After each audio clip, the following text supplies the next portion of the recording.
If you are going to execute a rival cartel member on company time, Marcus, the absolute least you could do is categorize the expenses correctly. I dropped the glossy financial ledger onto my mahogany desk. The dull thud echoed loudly in the cavernous, glass-walled penthouse office of Blackwood Logistics. Standing on the opposite side of my desk was Marcus. He was 6'4", built like a reinforced concrete bunker, and possessed a face crisscrossed with enough knife scars to map the Chicago subway system. He was a dominant alpha, the captain of the Blackwood Syndicate's most elite strike team, and currently, he was sweating through his tailored suit like a guilty schoolboy in the principal's office. I thought it fell under hospitality. Mr. Vance, Marcus stammered, his eyes darting anywhere but my face. I pinched the bridge of my nose, praying for a patience I fundamentally did not possess. Hospitality, Marcus. You requisitioned $500 for custom engraved, gold-plated bullets. The Internal Revenue Service does not consider putting a shiny piece of metal between a man's eyes as client. Entertainment, do you want us to get audited? Because the FBI might not be able to breach this building, but I assure you, an IRS auditor with a calculator will absolutely burn our empire to the ground. My name is Julian Vance. To the legitimate corporate world, I am the Chief Financial Officer and Executive Secretary of Blackwood Logistics. To the criminal underworld of the East Coast, I am the untouchable ghost who launders millions of dollars of blood money before breakfast. I am also an Omega. Usually, that biological designation comes with a lot of archaic baggage, submissiveness, fragility, and a biological desperate need to please. I, however, opted out of that narrative. My pheromones didn't smell like sweet vanilla or blooming roses. I smelled of sharp peppermint and bitter cold brew coffee. It was a crisp, highly caffeinated scent that practically screamed, "Do not speak to me unless you have a spreadsheet." "Look at me when I'm speaking to you, Marcus," I snapped, tapping my customized Mont Blanc pen against the desk. "Next time, you log the bullets under heavy machinery maintenance. Do you understand? Now fix this report and get out of my sight." Marcus swallowed hard, snatched the folder with trembling massive hands, and practically fled the room. Once the heavy oak doors clicked shut, a low, rumbling chuckle vibrated from the far end of the room. "You're terrifying when you talk about tax fraud, Julian. It's incredibly attractive."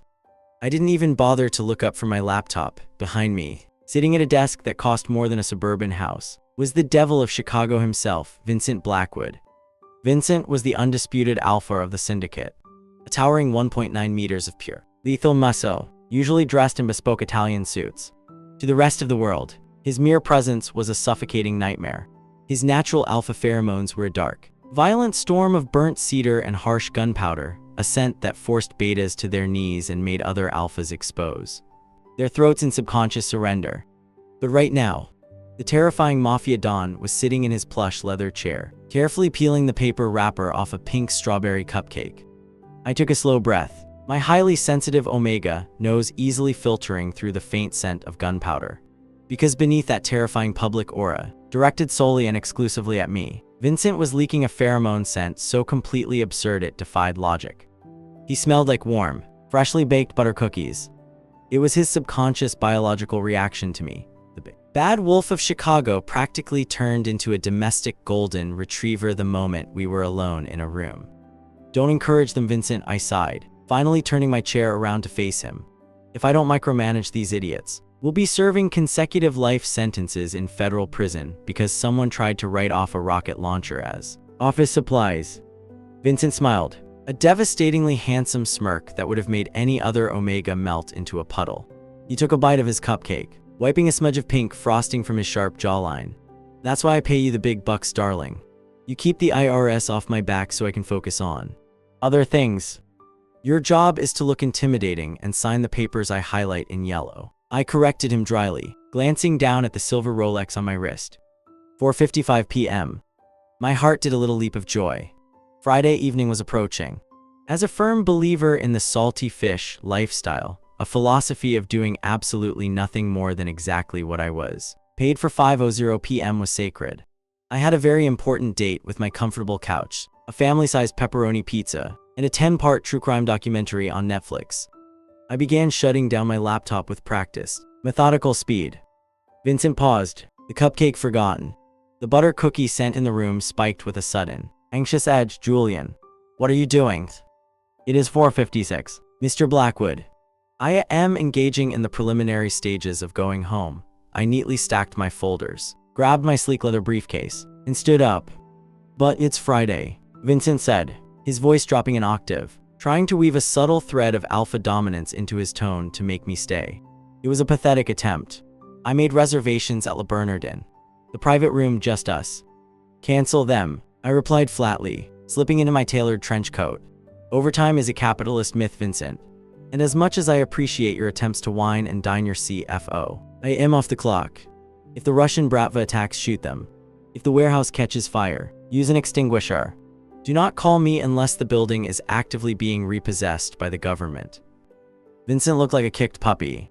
The terrifying syndicate boss actually pouted. You're so cruel to me. I'm an accountant. Cruelty is in the job description. I gave him a curt, professional nod, completely ignoring the way his dark eyes shamelessly tracked the line of my waist. Have a good weekend, boss. I turned on my heel and walked out of the penthouse, the sharp click-clack of my dress shoes echoing in the hallway. Exactly at 5:00 p.m., I stepped into the private executive elevator. The door slid shut, cutting off Vincent's warm, sweet scent.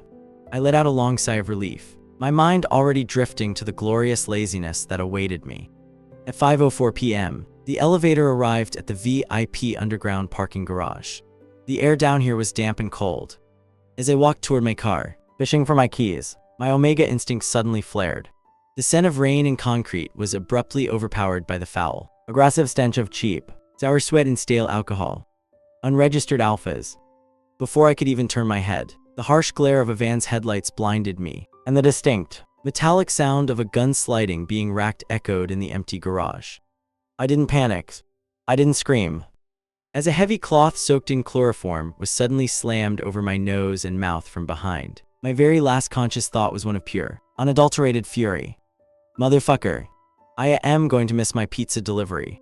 Consciousness returned to me with all the grace of a dial-up modem struggling to connect. My head pounded a dull, rhythmic throb courtesy of whatever low-grade, bargain bin chemical cocktail they had soaked that rag in. My wrists were chafed, pulled uncomfortably taut and bound behind my back with what felt like industrial zip ties. My ankles were similarly secured to the legs of a rigid plastic chair. I kept my eyes closed for a few moments, conducting a rapid internal audit of my physical state. No broken bones, no concussions, just a severe headache. However, my custom-tailored Burberry trench coat was definitely ruined, pressed against a chair that felt sticky. That alone was a crime worthy of capital punishment. I blinked, my vision slowly adjusting to the dim, flickering light of a single incandescent bulb hanging from a rusted corrugated metal ceiling. A warehouse classic, unoriginal, structurally unsound, and probably in violation of a dozen zoning and safety laws set by the Occupational Safety and Health Administration. But what truly offended my senses wasn't the cliché aesthetic, it was the smell. As an Omega, my olfactory senses are acutely tuned to changes in the environment. Right now, I was suffocating in a toxic cocktail of cheap body spray, stale nicotine, and the aggressive, unwashed musk of lower-tier alphas. My own scent, usually a crisp, highly controlled aura of peppermint and cold brew coffee, flared in sharp, icy spikes of pure irritation. I wasn't radiating the sweet, sour tang of fear that an Omega is biologically supposed to emit when captured. I was radiating the pheromonal equivalent of a one-star Yelp review. Is he awake? A voice mumbled in Russian from the shadows. Then, another voice answered in English, a whiny, perpetually nasal voice that made my stomach drop not from terror, but from sheer, unadulterated cringe. He should be. I told you guys to go easy on the dosage. If you gave him brain damage, Blackwood won't pay the ransom. I let out a long sigh, letting my head loll back. Chad. The shuffling of heavy combat boots immediately stopped. Out of the shadows stepped a man who looked exactly like the human personification of a bounced check. Chad Montgomery, my ex-boyfriend. A beta with the delusionary ambition of a Wall Street wolf, but the actual financial competence of a dead goldfish. Chad looked nervous, sweating profusely as he adjusted the collar of his ill-fit, polyblend dress shirt. Julian, hey. Hey. That's what you're going with? I raised a single, unimpressed eyebrow, testing the give of the zip ties. Zero give. I am tied to a plastic chair in a location that smells distinctly of tetanus and bad life choices. My Friday evening is ruined, and you say hey. I knew your communication skills were subpar when we dated, Chad, but this is a spectacular new low. Shut up, Julian, Chad snapped, though his voice cracked humiliatingly in the middle of the sentence. You don't understand the position I'm in. Let me guess, I drawled, leaning back as comfortably as the hostage situation allowed. You went back to the underground tables at the south side. You thought you could count cards. Despite the fact that you still use your fingers to calculate a standard restaurant tip, you lost heavily, and now you owe money to the Bratva. Chad flushed a mottled, ugly red. I had a foolproof system.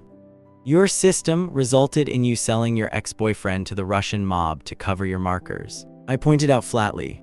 Financially speaking, it's a terrible liquidation of assets. Legally speaking, it's a federal kidnapping charge. And personally speaking, it is extremely rude, Chad. I had a family-sized pepperoni pizza scheduled for delivery at exactly 6 o'clock. I am now going to miss it. One of the Russian goons, a man who looked like a walking brick wall with a neck tattoo, stepped forward. He raised a heavy Glock, pointing it at my chest. Shut your mouth, Omega, or I'll shut it for you. I leveled a deadpan stare at him. Your safety is still on, you absolute amateur. And if you shoot the chief financial officer of the Blackwood Syndicate, your ransom value drops to 0. Try to use whatever remaining brain cells you haven't destroyed with cheap vodka to process that basic equation. The goon blinked, looking down at his gun, genuinely confused by the mechanism. I rolled my eyes so hard they almost cramped. Chad wrung his hands, pacing nervously in front of me. Julian, please. Just cooperate. They know how obsessed Vincent Blackwood is with you. Everyone knows. They know he'll pay anything to get you back. Once the $50 million transfer goes through, my debt is wiped, and they'll let you go. It's just a business transaction. A business transaction, I laughed a sharp, biting sound that made my peppermint scent slice through the stifling air like a physical blade. You couldn't handle the payroll of a suburban lemonade stand, Chad. You really think you can extort the most ruthless alpha on the eastern seaboard and just walk away? Vincent doesn't negotiate. He incinerates. You haven't secured a payday, you've secured your own closed casket funeral. We shall see about that. The heavy metal doors at the far end of the warehouse groaned open with a deafening screech. The temperature in the room seemed to instantly plummet. Heavy, deliberate footsteps echoed across the concrete floor. The goons immediately straightened up, parting like the Red Sea. A man stepped into the dim pool of light. He was wrapped in a suffocating aura of freezing vodka and sharp pine, an aggressive, dominant alpha scent meant to crush any Omega into instant biological submission. He wore a dark gray suit, a silk pocket square, and a smile that didn't reach his dead, glacial eyes. Viktor Sokolov, the pack-in of the Chicago Bratva. Mr. Vance, Victor purred, his thick Russian accent dripping with false courtesy as he stopped a few feet from me. I apologize for the rough accommodations, but you and I have some very lucrative numbers to discuss. I looked him up and down, completely and utterly unaffected by his display of pheromonal dominance. My face remained a mask of bored corporate indifference. I seriously doubt that, Victor, I replied, my voice dripping with aristocratic disdain. Because the lapel stitching on your suit tells me it's a cheap knockoff from a sweatshop in Guangzhou. If your extortion skills are anything like your fashion sense, this is going to be a phenomenal waste of my time. While I was currently tied to a plastic chair and critiquing the sartorial choices of a Russian mob boss, 3 miles away, the Blackwood Logistics penthouse was experiencing a full-scale apocalyptic event.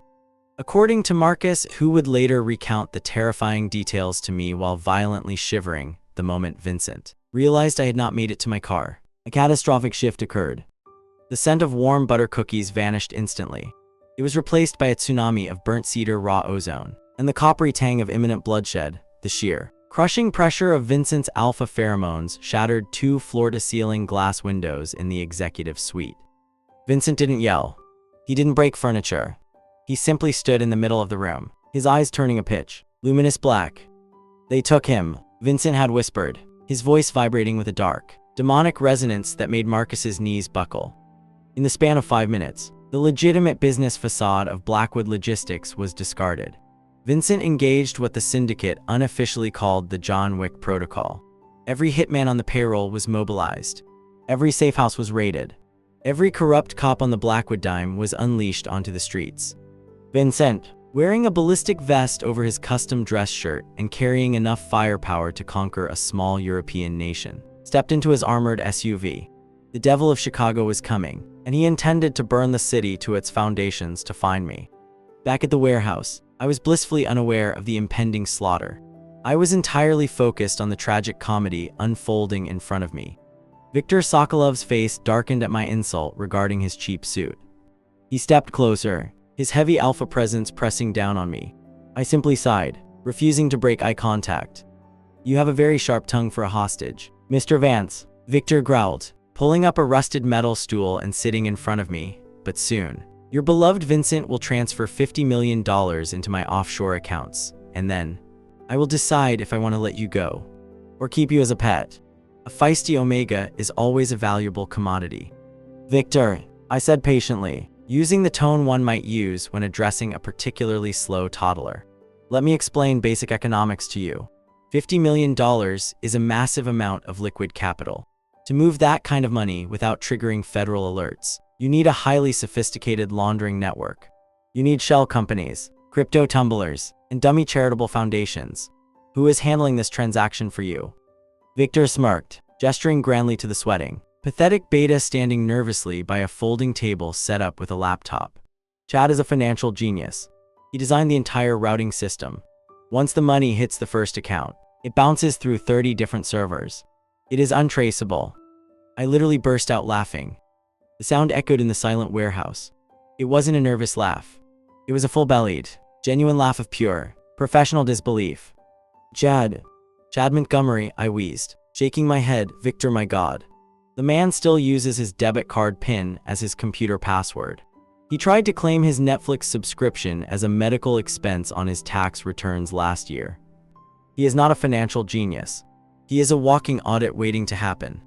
Chad's face went purple. "Shut up, Julian. My routing system is flawless. I used Excel. I cross-referenced the IPs with macros." "Oh, sweet mother of God," I groaned, rolling my eyes towards the corrugated ceiling. "He used Excel macros for a $50 million international cartel transaction. Viktor, I am begging you, let me look at that screen." Viktor frowned, a sliver of doubt finally penetrating his arrogance. He looked at Chad, who was frantically typing on the laptop, his hands shaking. The Russian boss grabbed the laptop by the screen and roughly turned it around, shoving it in my face. It took me exactly 4 seconds to identify the catastrophe. "Right there," I said, nodding my chin toward row 45. "Look at the primary routing formula, Chad. You absolute moron. You used a VLOOKUP function to map the offshore routing numbers. VLOOKUP searches from left to right. Your array is reversed. The function is pulling data from the wrong column entirely." It works fine," Chad stammered, wiping sweat from his forehead. "It works fine if you want to accidentally wire $50 million to a public municipal water fund in Idaho," I retorted sharply. "But that's not even the worst part. Look at column G. You didn't encrypt the proxy IPs. You just hid the cells." The warehouse went dead silent. Even the Russian goons, who probably didn't know what an IP address was, sensed the impending doom. "What does that mean?" Viktor asked, his voice suddenly losing its arrogant edge. "It means," I said, my voice dropping to terrifying, corporate monotone, "that the moment Blackwood initiates that transfer, the United States Department of Treasury will immediately flag it. The FBI will be notified. But worse, much worse, the IRS will be notified." I leaned forward, my peppermint scent spiking with cold, sharp authority. "You guys like to play with guns, Viktor. You think you're scary. But let me tell you a secret.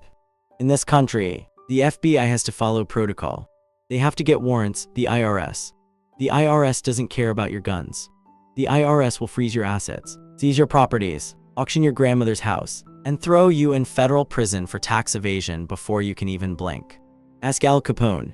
He murdered dozens, but he went to Alcatraz because he didn't report his income." On the laptop screen, a bright red notification suddenly popped up in the corner. "Warning. Transaction blocked. Abnormal ROUTNG detected." Chad let out a high-pitched squeak of pure terror. Viktor stared at the screen, his face draining of all color. The Pacan of the Chicago Bratva was officially panicking. "Fix it," Viktor roared, turning to Chad. "Fix it right now." I don't know how," Chad cried, frantically mashing the keyboard. "The cells are locked. It's asking for an administrator override." I let out a heavy, long-suffering sigh. My Friday night pizza was definitely cold by now. "Untie my hands, Viktor," I said calmly, "before the IRS freezes your entire organization's cash flow. I'll fix Chad's monumental stupidity. But it's going to cost you. The flashing red warning on the laptop screen cast a hellish, pulsating glow across Viktor Sokolov's scarred face. The pack-hand of the Chicago Bratva was currently experiencing a profound existential crisis. In the criminal underworld, an alpha's power is absolute, built on violence territory and pheromonal dominance. But violence cannot decrypt a frozen offshore server, and pheromones certainly cannot negotiate with the Internal Revenue Service. Viktor stared at me, his jaw clenched so tightly I thought his teeth might crack. Then, he looked back at the screen, which was now counting down a 60-second localized security lockout. Cut him loose, Viktor barked, his thick Russian accent strained. The goon with the neck tattoo hesitated. Bah, he is Blackwood's Omega. If we untie him... I said cut him loose, Yuri. Or do you want to explain to Moscow why our entire Midwest operational budget was seized by the American government? Because of a spreadsheet. Yuri hurriedly stepped forward, pulling a wicked-looking hunting knife from his belt and slicing through the thick plastic zip ties binding my wrists. I stood up slowly, rolling my shoulders to alleviate the stiffness. I rubbed my raw wrists, wincing slightly. Then, I looked down at the creased, stained fabric of my Burberry trench coat, a tragedy. You owe me a $3,000 dry cleaning and replacement fee, Viktor, I said dryly, smoothing down my lapels. I expect it added to the final invoice. Now, move out of my way. I didn't wait for his permission. I strode past the hulking Russian mob boss and approached the folding table. Chad shrank back, pressing himself against the concrete pillar, trembling like a wet chihuahua. I ignored him entirely, pulling the laptop toward me. My fingers flew across the keyboard. The tactile sensation of the keys grounded me. This was my domain. The warehouse might belong to the Bratva, but the digital ledger belonged to me. Control-Alt-Delete override. I bypassed Chad's laughably weak security protocols in under 10 seconds. I didn't just fix the routing error, I completely hijacked the master node. With a few rapid keystrokes, I initiated a total sweep of the Bratva's accounts, funneling the $50 million into a heavily encrypted, decentralized Blackwood Phantom Trust. I hit enter, and the screen turned a calming, solid green. Funds secured. Encryption level maximum. There, I said, stepping back and dusting my hands. The IRS flags have been cleared. The transaction is untraceable. Viktor let out a massive sigh of relief, his aggressive pine scent dialing back a fraction. Good now. Transfer the funds to my primary account. I looked at him, my expression completely blank. No. Viktor froze. The surrounding goons immediately raised their weapons, the sharp clacks of assault rifles echoing in the vast space. What did you say? Viktor growled, stepping into my personal space, attempting to use his massive alpha frame to intimidate me. I didn't flinch. My peppermint and cold brew scent remained perfectly chilled, slicing right through his heavy pine aura. I said no.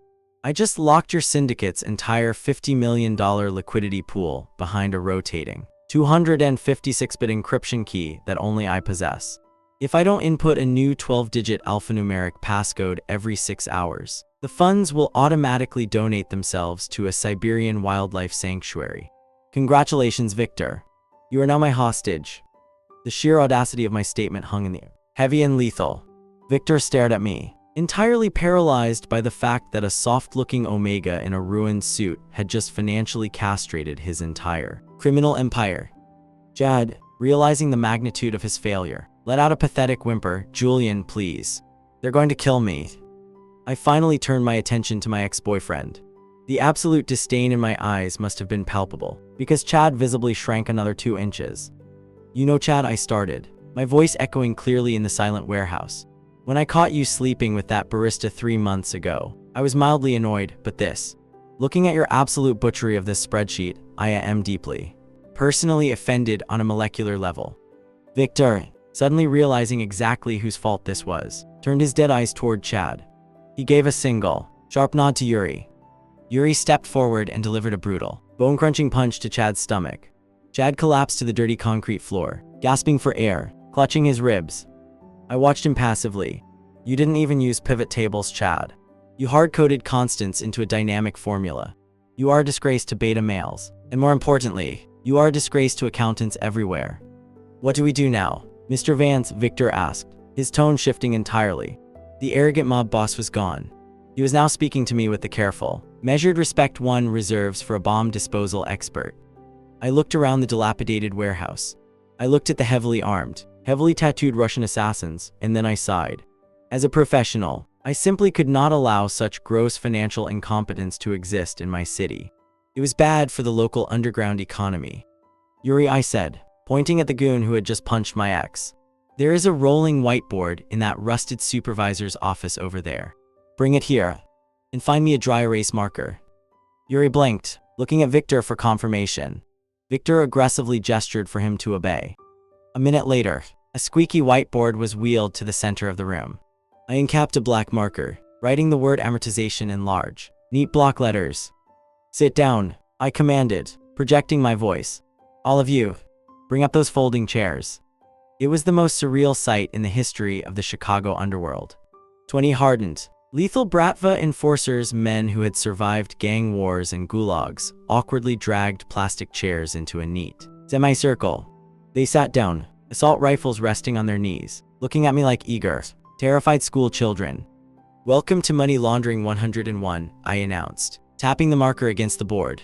Section 179 of the IRS tax code allows businesses to deduct the full purchase price of qualifying equipment. A customized armored SUV with bulletproof glass is not an assassination vehicle. Igor, I pointed at a particularly massive Russian in the front row. It is a heavy-duty agricultural transport. Say it with me. Igor swallowed hard as deep, gravelly voice echoing timidly. Heavy-duty agricultural transport. Excellent, I praised dryly. Now, let's talk about categorizing incendiary grenades as aggressive pest control. I was just getting to the nuanced differences between a cartel slush fund and a legitimate corporate legal retainer when the front wall of the warehouse effectively ceased to exist. It wasn't a polite knock. It wasn't even a standard police breach. It was a military-grade, Z4-assisted catastrophic structural failure. The reinforced steel doors, each weighing easily a ton, were violently blown off their rusted hinges. They flew through the air like discarded aluminum foil, crashing into a stack of shipping crates with a deafening metallic screech. A massive cloud of concrete dust and acrid gray smoke instantly filled the entryway, plunging the warehouse into chaotic twilight. The Bratva enforcers in my makeshift classroom jumped, plastic chairs clattering to the floor. Several of them instinctively reached for the assault rifles resting at their feet. Pencils down, gentlemen, but keep your hands exactly where they are, I commanded, my voice slicing through the ringing in our ears with absolute, freezing authority. Unless you want to be written off as a permanent casualty loss on Victor's next balance sheet. They froze. To their credit, they listened to the accountant. Through the settling dust, a silhouette emerged.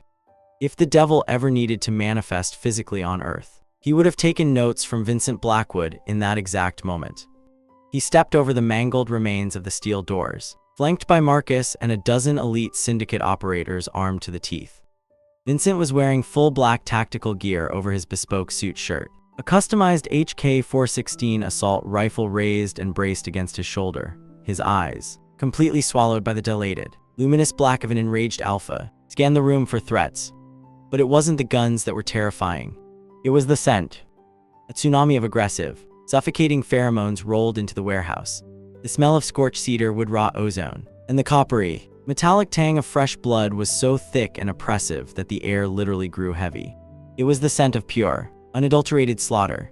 I watched as Igor, the massive Russian sitting in the front row, actually started trembling, his biological instincts screaming at him to submit or die. Vincent was ready to burn the building down. He was ready to torture every single person in the room to avenge whatever horrors he thought I was enduring. He let out a low, guttural roar, a sound that vibrated the fillings in my teeth. Sokolov. If you've touched a single hair on his. Vincent stopped. He stopped mid-roar mid-step, his tactical boots grinding to a halt on the concrete. Marcus, flanking him, nearly bumped into his back, lowering his own weapon in sheer, absolute confusion. The smoke began to clear, revealing the reality of the situation. There were no torture devices.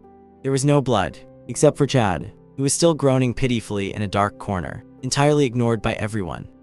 Instead, the most feared syndicate boss in Chicago was staring at his kidnapped, supposedly traumatized Omega CFO, who was standing casually in front of a squeaky whiteboard, holding a dry erase marker. Surrounding me was a neat semicircle of terrifying Russian assassins, most of whom were holding small spiral notebooks and looking at Vincent like deer caught in the headlights. I checked the silver Rolex on my wrist, I sighed, tapping the marker against the whiteboard. You are exactly 45 minutes late, Vincent, I said dryly, breaking the suffocating silence. I explicitly told you I did not want to do overtime today. My pizza has been sitting on my porch for an hour, and the raccoons have probably eaten the pepperoni by now. Vincent blinked once, twice. He slowly lowered his assault rifle, his terrifying black eyes darting from me to the whiteboard, which clearly detailed the amortization schedule of illegal firearms, and then to Viktor Sokolov, who was sitting in a folding chair with a pen behind his ear. Julian, Vincent's voice cracked. The demonic, world-ending vibration was entirely gone. He sounded like a man who had prepared for a grizzly bear attack and instead found a knitting circle. Are you teaching them tax law? Someone has to, I replied, crossing my arms. The financial illiteracy in this city's underworld is an epidemic, Vincent. They were routing a $50 million ransom through an unencrypted server using a VLOOKUP macro. It was a tragedy. I had to intervene before the IRS shut down the entire localized shadow economy. The terrifying, world-ending scent of burnt cedar and gunpowder vanished as if someone had flipped a switch. It was instantly replaced by the overwhelming, obscenely sweet smell of freshly baked butter cookies. The scent of an alpha who is so profoundly relieved, and so embarrassingly, hopelessly in love with his mate, that his biology completely bypasses his dignity. Several of the Russian mobsters visibly twitched as the smell of cookies hit them. They looked deeply, fundamentally confused, but none of them dared to speak. You aren't hurt?" Vincent asked, taking a hesitant step forward, entirely ignoring the 24 armed men around him. His eyes scanned my face, my neck, my hands, searching for any sign of injury.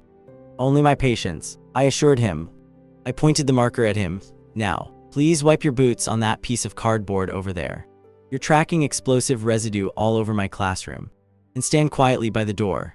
We have 10 minutes left in the session, and Igor is very close to understanding how to deduct his brass knuckles as protective sporting gear." Vincent, the ruthless kingpin of the East Coast, the man who had just blown up a building to start a mafia war, swallowed hard.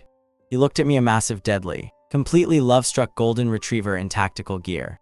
"Yes, Julian," Vincent mumbled obediently. He clicked the safety on his rifle, slung it over his shoulder, and dutifully went to wipe his boots. I turned back to the whiteboard, entirely unfazed. "All right, class. Let's resume.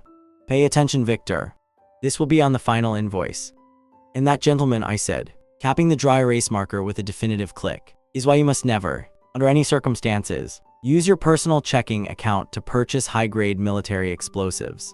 It pierces the corporate veil of your shell company, and it makes the auditor cry." Igor, the hulking Russian enforcer in the front row, slowly lowered his hand. He looked down at his furiously scribbled notes, then back up at me with profound, almost religious awe. "So, C4 plastic explosives go under demolition services in the general ledger." "Exactly, Igor. Gold star for you." I gave him a curt nod of approval before turning my attention back to the pack-in of the Chicago Bratva.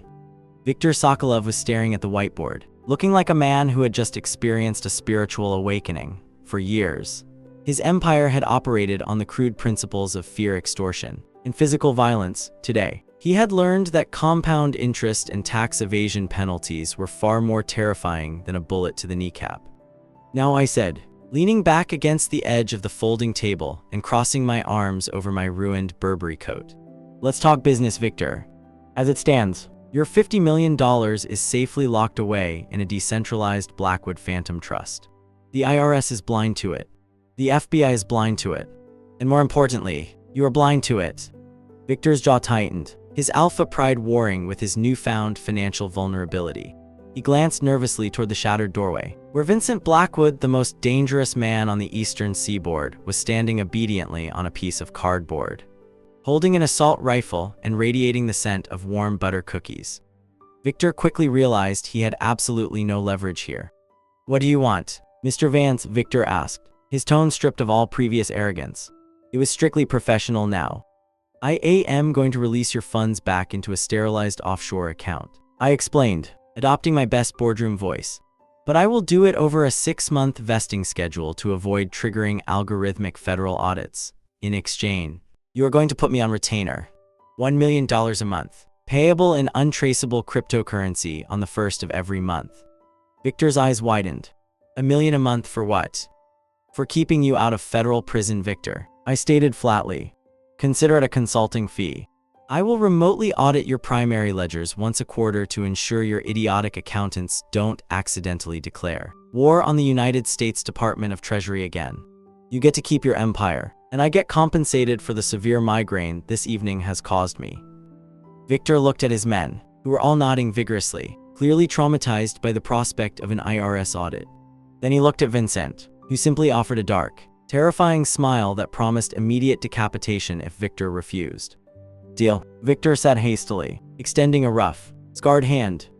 I looked at his hand, then at the dirt on his fingernails. I'll have my legal department draft the paperwork. Verbal agreements are notoriously difficult to enforce in arbitration. Julian, please. The pathetic, grating whine echoed from the dark corner of the warehouse. Chad Montgomery, my profoundly useless ex-boyfriend, was crawling across the dusty concrete floor. His face was bruised from Yuri's earlier punch, and he looked like a wet, miserable rat. He grabbed the hem of my trousers. I immediately stepped back, my peppermint scent spiking with sheer revulsion. Julian, please, you have to help me, Chad sobbed, tears mixing with the dirt on his face. We dated for 2 years. I bought you that espresso machine for your birthday. You can't just leave me here. They'll kill me. He'll kill me, Chad pointed a trembling finger at Vincent. At the mere gesture, Vincent's alpha instincts flared. The butter cookie scent vanished, instantly replaced by a violent wave of burnt cedar. He took a heavy step forward, raising the barrel of his HK-416. I will gladly peel his skin off and use it to reupholster the seats in your Maybach Dorogoy. Vincent, no, I sighed, holding up a hand to stop my bloodthirsty boss. Do you have any idea how much paperwork a brutal mafia execution generates? We'd have to bribe the coroner, pay off the local precinct, hire a cleanup crew, and adjust the payroll for Marcus's overtime. It's fiscally irresponsible. Vincent pouted an expression that looked completely unhinged on a man wearing tactical body armor, but he dutifully lowered his weapon. You're right, darling. Too much overhead. But what do we do with him? I looked down at Chad.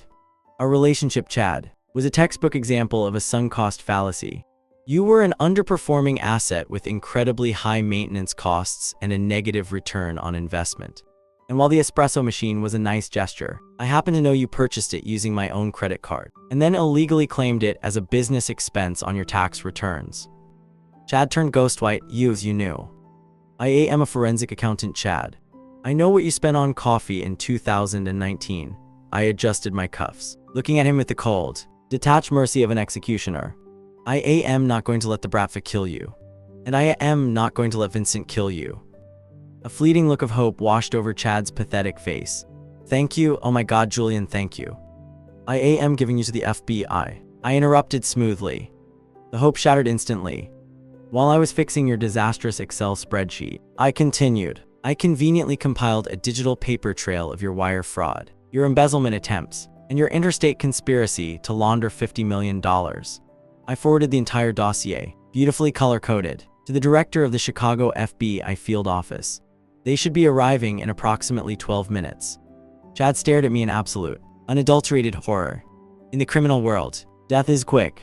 But for a white-collar beta who loved his creature comforts, 20 years in a federal penitentiary wearing a scratchy orange jumpsuit and eating processed bologna sandwiches was a fate worse than hell. Federal prison, Chad shrieked, scrambling backward. No, Julian, you can't. The food. The jumpsuits. I won't survive. You should have thought about the jumpsuits before you messed up a VLOOKUP formula. I replied coldly. I turned away from my ex-boyfriend, entirely dismissing his existence, and looked at Marcus. Marcus, please zip tie him and leave him by the loading dock for the feds. And try not to bruise him any further. The Bureau gets so annoying with their paperwork when we deliver them damaged goods. With pleasure, Mr. Vance, Marcus grinned, hauling the screaming, sobbing beta off the floor by the scruff of his neck. I picked up my leather briefcase, stepped carefully over a piece of shattered concrete, and walked toward Vincent. The massive syndicate boss looked at me with eyes so full of dark, obsessive adoration I thought he might actually swoon. God, you are so incredibly hot when you destroy a man's will to live, Vincent murmured, his voice a low, vibrating purr as he wrapped a thick, protective arm around my waist, pulling my back flush against his armored chest. Save the flattery, boss, I muttered, though I didn't push him away. The heavy scent of butter cookies enveloped me again, and against my will, my omega biology let out a soft, contented purr. I've had a terrible evening. My coat is ruined, and I am exhausted. Take me home. The flashing red and blue lights of the approaching FBI convoy reflected in the rearview mirror of our armored Maybach. As we pulled away from the warehouse, I didn't look back. Chad Montgomery was about to experience the terrifying efficiency of the American justice system, and I had absolutely zero intention of being subpoenaed as a character witness. Inside the cabin of the Maybach, the heavy, soundproof glass partitions separating us from the driver slid up with a soft mechanical hum. We were completely isolated from the outside world. The moment the partition clicked into place, the atmosphere in the back seat underwent a drastic, almost comical transformation. Vincent Blackwood, the undisputed kingpin of the Chicago underworld, the man who had just breached a fortified Bratva compound with enough C4 to level a city block, let out a long, heavy groan. He unclipped the heavy tactical vest from his chest and threw it carelessly onto the opposite seat. He unbuttoned the top 3 buttons of his bespoke shirt, revealing the dark ink of his Bratva-style tattoos and the thick corded muscles of his chest. Then, the terrifying alpha completely collapsed. He slumped sideways, burying his face directly into the crook of my neck. The suffocating, world-ending scent of burnt cedar and gunpowder that had terrorized the Russian mobsters just 10 minutes ago evaporated entirely. The Maybach's high-end climate control system quickly filtered it out, and the cabin was instantly flooded with the overwhelming, ridiculously sweet scent of freshly baked butter cookies. "Julian," Vincent mumbled against my collarbone, his voice muffled and thick with an absurd amount of self-pity. "My foot hurts." I stared blankly at the plush leather ceiling of the car. My peppermint and cold brew coffee scent spiked with a mixture of profound exhaustion and reluctant affection. "You kicked a 2-ton, reinforced steel door off its hinges, Vincent," I pointed out, keeping my voice perfectly level. "While wearing tactical combat boots, yes, but basic physics still applies to you, even if you act like federal laws don't." "I was stressed," Vincent whined, his massive arms wrapping around my waist and pulling me securely into his lap. He shifted his weight, pressing his nose right against my scent gland, inhaling deeply. "You didn't answer your phone. I thought they were torturing you. Do you have any idea what that did to my blood pressure, Dorogoy? I was ready to burn Chicago to the ground." "I appreciate the dramatic, borderline psychopathic sentiment," I sighed, finally relenting. I raised a hand, threading my fingers through his thick dark hair. It was soft, a stark contrast to the lethal violence he embodied just moments ago. Against my will, my omega biology reacted to the heavy, comforting weight of my alpha holding me. A soft, involuntary purr vibrated in the back of my throat. Vincent shuddered at the sound, his grip tightening around my waist. "You're safe," he whispered, pressing a soft kiss to my pulse point. "I've got you. Nobody is ever going to touch you again." "Nobody did touch me, Vincent, except to tie me to a very uncomfortable plastic chair," I reminded him. "In fact, I think I traumatized them more than they traumatized me. Viktor Sokolov is probably going to have nightmares about IRS tax audits for the rest of his life." Vincent let out a low rumble of a laugh, his chest vibrating against my back. $1 million a month, Julian. You extorted the Bratva for $1 million a month." "I did not extort them. I provided a highly specialized financial consulting service," I corrected him primly. "And frankly, considering the state of their ledgers, I undercharged them. It's going to take me at least 3 weeks to clean up the catastrophic mess Chad made of their routing IPs." "Well," Vincent murmured, his hand slowly tracing the line of my hip, his tone shifting from whiny puppy to something significantly darker and much more suggestive. "Since you secured such a lucrative contract for the syndicate today, I suppose the company owes you a very generous bonus. However you want it. Wherever you want it." I paused. I looked down at the massive, lethal mob boss currently nuzzling my neck like a domestic house cat. I looked at my ruined, $3,000 Burberry trench coat, and then I remembered the door. I reached into the inner pocket of my suit jacket, which had miraculously survived the kidnapping intact, and pulled out my customized Montblanc pen and my small leather-bound notebook. Vincent paused his nuzzling, looking up at me with a confused expression. "Julian, what are you doing?" I clicked the pen. Click. "I am adjusting the departmental budget for the month," I said, my voice slipping right back into my cold, detached CFO persona. I began writing in neat, block letters. "The warehouse you just detonated was a secondary holding property, but its structural assets were fully depreciated on our books. By blowing the doors off, you have incurred an unapproved capital expenditure." Vincent blinked, his dark eyes wide. Are you serious right now? I am always serious about the budget. Vincent, I finished writing, tore the small piece of paper from the notebook, and slapped it right onto his broad, that dude chest. Vincent picked up the paper. It read, Penalty Notice, Vincent Blackwood. Reason, unauthorized destruction of company property, steel doors. Action, 1 month's salary deducted from executive compensation fund. You're docking my pay, Vincent gasped, sounding genuinely scandalized. Julian, I blew up that door to save your life. You blew up that door because you wanted an action movie entrance. I countered smoothly, slipping my notebook and pen back into my pocket. A simple lockpick or a localized breaching charge would have sufficed. You chose the C4. You pay the invoice. Vincent stared at the penalty notice, then stared at me. For a moment, the devil of Chicago looked like he wanted to argue. He looked like he wanted to assert his alpha dominance and remind me exactly who owned this city. Instead, he let out a defeated sigh, carefully folding the penalty notice and putting it into his own pocket. You are a menace, Vincent grumbled, though the butter cookie scent in the car only grew warmer and sweeter. He rested his chin on my shoulder, wrapping his arms securely around me once more. A beautiful, terrifying, bureaucratic menace. I am an accountant, Vincent, I replied, leaning back against his chest and finally allowing my eyes to close. The adrenaline of the evening was fading, replaced by a deep, heavy exhaustion. Now, please tell the driver to stop at a pizzeria on the way to the estate. I miss my dinner, and if I don't get a slice of pepperoni within the next 20 minutes, I am going to audit your personal credit card statements from last year. Vincent chuckled, pressing a lingering kiss to the side of my head. Whatever the CFO wants. As the Maybach sped through the rainy streets of Chicago, carrying the city's most feared crime boss and his utterly unfazed Omega secretary, I made a mental note to remind HR about my annual review.